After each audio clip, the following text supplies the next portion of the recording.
दिल्ली की जनता को इस सदन के माध्यम से ये बताना चाहती हूं कि जो जो संकल्प पत्र में वायदे दिल्ली की जनता के साथ किए गए हैं, जब तक वो पूरे नहीं होंगे मैं और मेरी पूरी टीम चैन की सांस नहीं लेंगे। दृढ़ संकल्प है, पूरी समर्पण के साथ, एक निष्ठा के साथ, उत्साह के साथ दिल्ली में काम करना है। वो लोग जो पहले इस सदन का उपयोग केवल और केवल माननीय उपराज्यपाल जी को, माननीय प्रधानमंत्री जी को आपत्तिजनक, अपमानजनक, अभद्र शब्दों का इस्तेमाल करते हुए इस सदन का उपयोग करते थे, आज इस सदन का उपयोग दिल्ली की जनता की भलाई के लिए, योजनाएं बनाने के लिए, उनके क्रियान्वयन के लिए और दिल्ली को विकसित दिल्ली बनाने के लिए इसका उपयोग होने वाला है। माननीय अध्यक्ष जी, आज आपके माध्यम से मैं ये कहना चाहती हूँ, 20 तारीख को जब शपथ ग्रहण हुआ, उसी दिन एक एक पल का उपयोग करते हुए हमने कोई विजय उत्सव मनाने के लिए नहीं निकल पड़े। हम आए सचिवालय में, हमारी पूरी टीम ने अपना ऑफिस का कार्यभार संभाला। हमने पहली कैबिनेट की मीटिंग पहले दिन, शपथ वाले दिन ही करी, और जिसके कारण से पिछली सरकार के कारण से लंबित आयुष्मान योजना को हमने पहली कैबिनेट मीटिंग में पास किया। हम घर नहीं गए कि मिठाई खानी है, खिलानी है, ढोल बजाने हैं। हम लोग उस दिन पूरा दिन अलग अलग विभागों की मीटिंगों में लगे रहे। हम गए यमुना जी पे आरती करने के लिए, अपना संकल्प दोहराने के लिए कि हे मां यमुना, जो हमने वायदा किया है, जो हमारे प्रधानमंत्री जी ने यमुना जी के लिए स्वप्न देखा है, जो दिल्ली की जनता का अधिकार है, इस यमुना मां को स्वच्छ बनाने के लिए पूरा काम कर लेंगे। हम पूरा दिन उसी काम में लगे रहे। आज 8 दिन और 9वां दिन आज माने तो एक एक दिन मैं और मेरे मंत्री और मेरे विधायकगण अपने क्षेत्र की जनता के साथ मिल करके दिल्ली को कैसे सुधारना है, क्या क्या काम होने हैं, केवल जनता के बीच में जा करके वो काम कर रहे हैं। इससे पहले ये लवली जी ने सदन में एक बात कही थी, वो बिल्कुल सही बात है कि पहले जनता को अपेक्षाएं शायद बड़े बड़े प्रोजेक्ट की होती थी कि भाई कम्युनिटी हॉल बना दीजिए, कॉलेज बना दीजिए, स्कूल बना दीजिए, पर 10 सालों में जनता इस लेवल पे आके खड़ी हो गई कि वो कहती कि मेरा सीवर साफ करा दो, मेरी नाली बनवा दो, मेरे गड्ढे भरवा दो। इस कदर दिल्ली की जनता को परेशान करके वर्षों पीछे धकेलने वाली सरकारें आज यहाँ पर नहीं है। आज विपक्ष सामने बैठा होता तो शायद बात करने में कुछ मजा आता, उनके सामने कहने में, उनकी बातें बताने में। दूसरे ही दिन जब शपथ ग्रहण था तो आतिशी जी मेरे कमरे पे आ गई सब विधायकों को लेकर के, और मैंने तो देखा वो तो पहले दिन से ही इसी कार्य में लग गई थी कि क्या किया जाए, कैसे पब्लिसिटी पाई जाए, कैसे मीडिया में आए जाए। बैनर बना लिए गए कि 2500 रुपए कब दोगे। मैंने उनको साथ सम्मान अपने कमरे में बुलाया, बिठाया, पूछा कि बताइए भाई क्या कह रही हैं आप। उन्होंने कहा जी 2500 रुपए कब दोगे। मैं कहा बड़ी अच्छी बात है, आपको बड़ी चिंता है कि 2500 रुपए कब मिलेंगे। मैं कहा आतिशी जी, आप जिस 2500 की बात कर रही हैं आप चिंता ना करें, ये जिम्मेवारी हमारी है। जनता को जो प्रण किया है, जनता के लिए जो वादे किए हैं वो काम हम करेंगे। पर इस बात पे जरूर मुझे हंसी आती है कि 10 साल का कार्यकाल, 3-3 बार की सरकार बनने के बाद सैकड़ों वायदे किए, एक भी पूरा नहीं किया, और उसके बाद उनकी इतनी हिम्मत हो जाती है कि हमसे आके पूछते हैं कि ये कब होगा। तो पंजाब में नहीं दिया, दिल्ली में जो जो कहा नहीं दिया, वो काम कुछ किया नहीं, और हमसे आके पूछते हैं कि बताइए कब देंगे। तो मैंने भी मन में किसी शायर की कही हुई 2 लाइनें मुझे ध्यान आई कि बागवान ने भी न जाने कैसे कैसे शौक पाल रखे हैं। 10 साल का राज किया भाई, एक बार जीते तो 67 सीटें आ गई, दूसरी बार फिर 62 आ गई, फिर तीसरी बार फिर मौका मिल गया। तो दिल्ली की जनता के शौक निराले थे, क्या उम्मीदें थी उनको उनसे कि बागवान ने भी न जाने कैसे कैसे शौक पाल रखे हैं, फूलों के गमलों में कांटे संभाल रखे हैं। और इस सियासत में तो चित भी इनकी, पट भी इनकी, हमने क्या बेवजह सिक्के उछाल रखे हैं। मतलब जब ये सरकार में थे तो भी यही धरने पे बैठते थे, और आज जब ये विपक्ष में हैं तो हमसे सवाल पूछते हैं कि कब करेंगे। भैया ये सरकार में थे तब भी जल मंत्री होने के बावजूद आतिशी जी धरने पे बैठ जाती थी काम करने की बजाय। माननीय मुख्यमंत्री जी जो उस समय होते थे वो तो 26 जनवरी वाले दिन जाके धरने पे बैठ गए। तो इन तो धरना पार्टी है। इन्होंने अपने कार्यकाल में केवल प्रेस कॉन्फ्रेंस, केवल बाइट देना, केवल इंस्टाग्राम ट्विटर पे पोस्टर डालना और मनगढ़ंत कहानियां बनाना, इसके अलावा किया क्या है?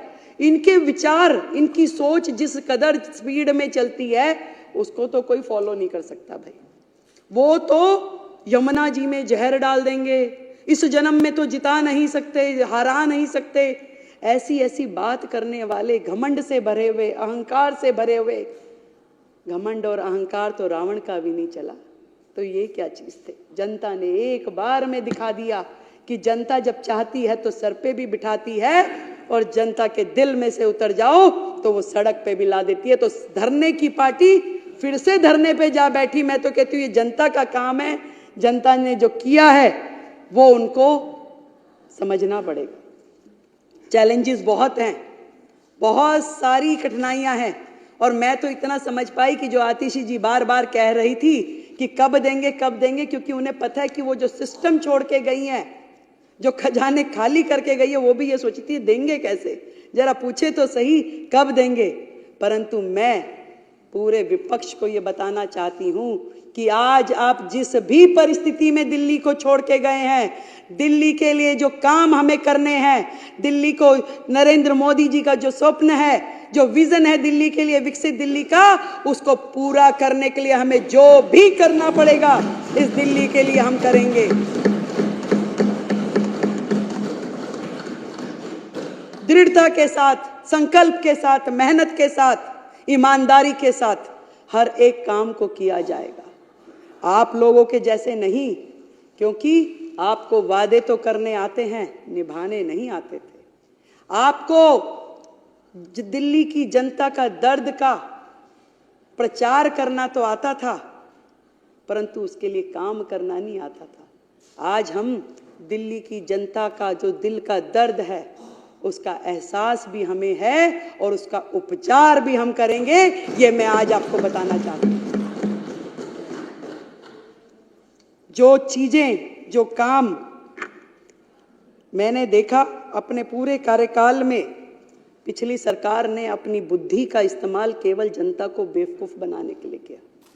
बेवकूफ बनाती रही, कहती रही, वर्गलाती रही, और जब जब काम नहीं हुआ तो गलियाती रही। कभी राज्यपाल जी का नाम लेके, कभी प्रधानमंत्री जी का नाम लेके। तो जनता ने सोचा कि भाई जब करना उन्होंने ही है तो उन्हीं के हाथों में सत्ता सौंप देते हैं। तो इस बार पूर्ण बहुमत की जो सरकार जनता ने बनाई है, दिल की गहराई से मैं दिल्ली की जनता का बहुत बहुत धन्यवाद करती हूँ। और कहना चाहूंगी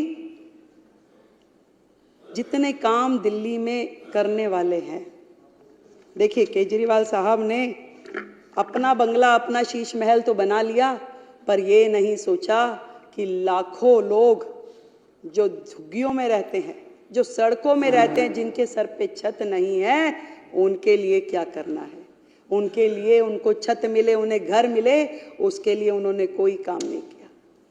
वो केजरीवाल साहब जो अपने घर का टॉयलेट बनाने के लिए करोड़ों रुपए खर्च देते हैं, दिल्ली के झुग्गी वासी किन शौचालयों का उपयोग कर रहे हैं। आज दिल्ली देश की राजधानी है, फिर भी दिल्ली में सबसे ज्यादा ओपन डेफिकेशन है।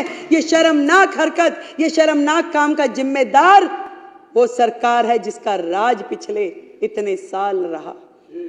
एक भी काम वो बताए कि उन्होंने अपने कार्यकाल में शुरू किया और उसे खत्म किया। बची कुची रोटियां, बचे कुचे टुकड़े जो शीला दीक्षित जी के समय के थे, उन्होंने केवल उसी का प्रचार प्रसार किया कि हमने ये कर दिया, हमने वो कर दिया। झूठा फ्रॉड शिक्षा का मॉडल, जिसमें बेचारे बच्चे फेल होते रहे, ड्रॉप आउट होते रहे, परंतु उनका भविष्य अधर में लटका रहा और ये अपना प्रोपोगेंडा करते रहे, हमारा शिक्षा का मॉडल। दिल्ली की जनता से पूछो जाके कौन सा शिक्षा मॉडल की बात कर रहे हैं। अभी आशीष भाई ने बताया कि कितने ज्यादा ये लोग केवल अपना सर्वस्व, मैं। केजरीवाल जी ने दिल्ली की जनता के बने हुए उन मकानों में उनको जाने नहीं दिया, उन झुग्गी वासियों को, क्योंकि वो मुख्यमंत्री आवास योजना के नाम से घोषित नहीं हुए। पैसा सरकार देगी, केंद्र की सरकार, नाम तुम्हारा देंगे भाई। ऐसा कहां होता है? तुम लगाते, तुम करते, तुम उसमें अपना नाम लिखते। तुमने तो छोटी छोटी चीजों पे, यानी कि इस सदन में व्हाइट वॉश हुई, उसका भी पत्थर माननीय मुख्यमंत्री जी ने यहां लगा करके छोड़ा हुआ है। तुम तो नाम के इतने भूखे हो।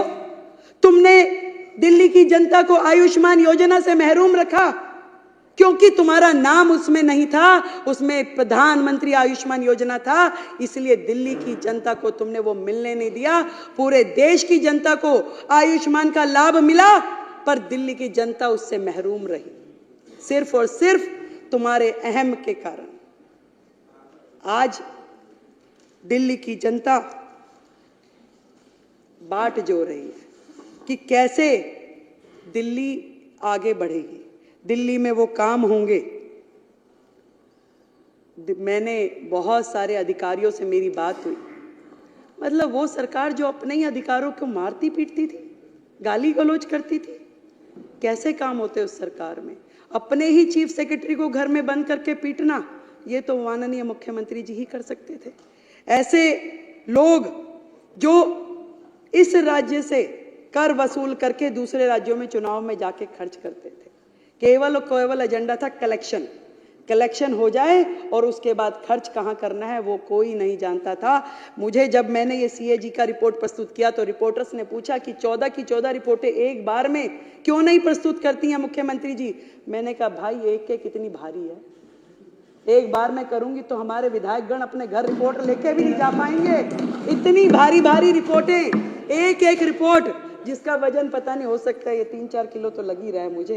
तो इतने पेपर पढ़ना, उनको समझना, तो एक एक करके निकाल रहे हैं तो उनकी सांसें ऊपर नीचे हो रही है और उनकी इतनी हिम्मत नहीं है कि वो सदन में आके सामने बैठ सकें, उसे सुन सकें। उन्हें बहाना चाहिए था, तस्वीर नहीं लगी। मैं उनसे पूछना चाहती हूं, जो सरकार का एडमिनिस्ट्रेटिव हेड है, जो देश की राष्ट्रपति, क्या उनकी फोटो नहीं लगनी चाहिए? आज जिनके माननीय हमारे शहीद भगत सिंह, हमारे बाबा साहब, हम सबके पुरोधा हैं। हमने उनको सम्मानजनक, हमारे दिल में सम्मान है। जितना काम इस दिशा में कि बाबा साहब के सम्मान में देश भर में होना चाहिए, वो नरेंद्र मोदी सरकार ने किया है। आज तक किसी सरकार ने, ना किसी नेता ने इस सम्मान को उन्हें दिया जितना सम्मान मोदी सरकार ने बाबा साहब के चरणों में अर्पित किया है। वो लोग बातें करते हैं, फोटो नहीं लगाई, केवल मात्र बहाना कि मुझे तो लड़के जाना है, किस तरीके से मुझे यहां से बाहर निकले, क्योंकि वो सुन नहीं सकते थे जो बातें इस रिपोर्ट में लिखी हुई है, जो बातें एक एक विधायक यहां बोलेगा, उनकी हिम्मत नहीं थी वो सुनने की, इसलिए वो दौड़ गए कि भाग जाओ भैया, जो मर्जी बोले यहां पे, हम तो बचें। उनको काम क्या है? उनका काम है इस सदन में बैठे अपने चिंगू मिंगू के माध्यम से वीडियोस बनवाएं, उस वीडियो को प्रचारित करे, प्रसारित करे। एक वीडियो रिलीज हुआ प्रवेश जी, एक बुक्के था, अब बुक्के दे रहे थे, वो कह रहे जी एक बुक्के से मुख्यमंत्री जी ने कईयों को निपटा दिया। भाई मैं तो बनियों की लड़की हूं, मैं तो फजूल खर्ची कर नहीं सकती। इस दिल्ली में जनता का एक एक रुपया जो कि राजस्व के रूप में हमें मिलता है, एक भी रुपए का दुरुपयोग मैं होने नहीं दूंगी। आज इस सदन के माध्यम से मैं कहती हूं, subscribe now and press the bell icon, never miss an update.